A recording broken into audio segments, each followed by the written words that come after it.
দাবিতে মিছিলে ইতিমধ্যে এই নিয়ে বিতর্ক তৈরি হয়েছে। আজাদি স্লোগান কেন? দেখো, একটা আজাদি স্লোগান যেটা হয়তো কোনো একটা সময় একটা দেশবিরোধী অ্যান্টি ন্যাশনাল স্লোগান উঠেছিল, কিন্তু সেইটাকে ধরে রাখলে আমরা পরও আজাদি স্লোগানের ইতিহাসগুলো বলবো না। কমলা ভাসিন যে নারী মুক্তির আন্দোলনের আজাদি স্লোগান এনেছিল, বা ধরো বিভিন্ন দেশে আমাদের প্রতিবেশী বিভিন্ন দেশে নারী মুক্তি স্লোগানে আজাদি স্লোগান উঠেছিল, ট্রান্স মুক্তি, গে মুক্তি বা এলজিবিটি রাইটস স্লোগানও আজাদি স্লোগান উঠেছিল। আর সবথেকে বড় কথা, ওরা আজাদি শব্দটাকে, আমার সাথে একজনের তর্ক হয়েছে যে আজাদি না বলে স্বাধীনতা বলবেন কেন, তার মানে কি আমরা ভাষা ব্যভিচার করছি? আমরা কি ভাষা ব্যভিচার করছি না? আমাদের তো এখানে কোনো ডিসক্রিমিনেশন নেই। আমরা যদি জাতপাতের বিরুদ্ধে কথা বলি, আমরা যদি ধর্মীয় দলাদলির বিরুদ্ধে কথা বলি, আমরা যদি রাজনৈতিক দলাদলির বিরুদ্ধে কথা বলি, তাহলে ভাষার দলাদলি কেন হবে? এক। আর দুই হচ্ছে যে আজাদি স্লোগান তো উঠছে, কিন্তু আজাদির আগে কী কী উঠছে সেটা জানো। আমরা নারী মুক্তির কথা বলছি, আমরা গে রাইটসের কথা বলছি, আমরা এলজিবিটি রাইটসের কথা বলছি, আমরা রেপ কালচারের অ্যাগেনস্টে কথা বলছি, আমরা ট্রেড কালচারের অ্যাগেনস্টে কথা বলছি। কবে কোথায় একটা দেশবিরোধী স্লোগান উঠেছিল সেটাকে ধরে যদি পুরো স্লোগানটাকে এরকমভাবে একটা প্রোপাগ্যান্ডা ছড়ানো হয়, যেরকমভাবে বলা হয়েছিল পুলিশকে চুরি পরতে বলা হয়েছিল, আমরা যারা চুরি পরে কর্মস্থানে রয়েছি, বা আমাদের কথা বাদই দাও, যারা চুরি পরে মাথায় ইট বয় তাদেরকেও যেরকম ছোট করা হয়েছে, ঠিক তারপরে সেইভাবেই আমরা যখন আমাদের দাবির কথা বলছি, আজাদির কথা বলছি, তখন আজাদি। আর যদি লোকে এটাই বলে যে স্বাধীনতার এতগুলো বছর পরেও আজাদি কেন উঠছে, স্বাধীনতা মানে কিন্তু বিদেশি শাসকের হাত থেকে দেশি শাসকের হাতে চলে আসা না। যদি স্বাধীনতা এসেই থাকে তাহলে আজকে নারী স্বাধীনতা কোথায়? নারীদের এত রেপ হচ্ছে কেন? তাদেরকে কেন বলা হচ্ছে রাতে কাজ করা যাবে না? দুটো সমকামী মানুষ বিয়ে করতে পারছে না কেন? একটা ট্রান্স মানুষ বাচ্চা অ্যাডপ্ট করতে পারছে না কেন?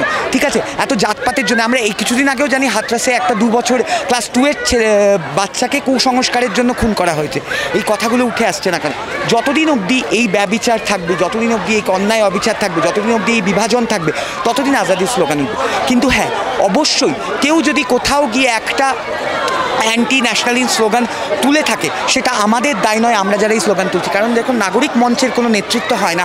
নাগরিক আন্দোলন যেরকম কোনো একটা কাউকে নেতৃত্ব নেয়, এই আন্দোলন যেরকম শুধুমাত্র ডাক্তারদের নয়, এই আন্দোলন যেরকম শুধুমাত্র নারীদের নয়, এই আন্দোলন শুধুমাত্র ট্রান্সদের নয়, এই আন্দোলন সমগ্র নাগরিক আন্দোলন।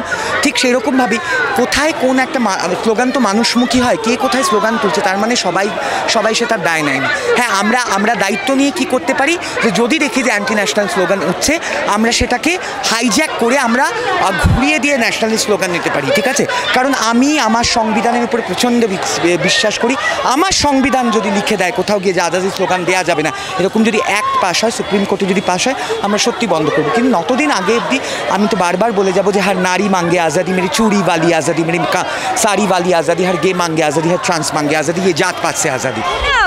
আমরা দেখছি যে উৎসবের মধ্যে তিলোত্তমার বুকে প্রতিবাদের ঢেউ, এটা একটা ইতিহাস রচনা হলো। আমরা দেখিনি এতদিন যে এই সময়টা মানুষ কেনাকাটা করতে ব্যস্ত থাকে, মানুষ উৎসবে মেতে থাকে। সেখানে আমরা দেখছি চারিদিকে সেজে উঠেছে আলোর একটা উৎসব, মহালয়ের একেবারে প্রাক্কালে একটা মহামিছিল। কিভাবে বর্ণনা করে বিষয়টাকে, কেমন লাগছে? দেখুন, হ্যাঁ, এটা তো দেবী পক্ষর আহ্বান, আর মা দুর্গা নিজে একজন দেবী, তিনি অন্যায়ের ওখানে এসেছে। সেই দেবীর উৎসবে যদি আমরা নারীর বিচার না চাই, তাহলে হয়তো উৎসব হতো না। আজকে আমরা যে আন্দোলনে নেমে তিলোত্তমার জন্য বিচার চাইছি, এটাই হয়তো মাকে সবথেকে বড় ভালো করে আহ্বান দেখানো। কালকে আমি এত সুন্দর একটা ভিডিও দেখেছি যে একটা আন্দোলন, একটা মিছিল চলছে, আর সেখান থেকে মা দুর্গাকে নিয়ে আসা হচ্ছে। সেটাই তো আমাদের উৎসব। এই উৎসব হয়তো অন্যরকম, এই উৎসব হয়তো বিচারের উৎসব, প্রতিবাদের উৎসব, প্রতিরোধের উৎসব। আমরা তো কাউকে বলছি না যে মানে আপনি করবেন না। আমরা বলেছি যে আমরা উৎসবও করব এবং আন্দোলনও করব। আমাদের আন্দোলনের উৎসব, আমাদের দ্রোহের উৎসব, আমাদের প্রতিবাদের উৎসব।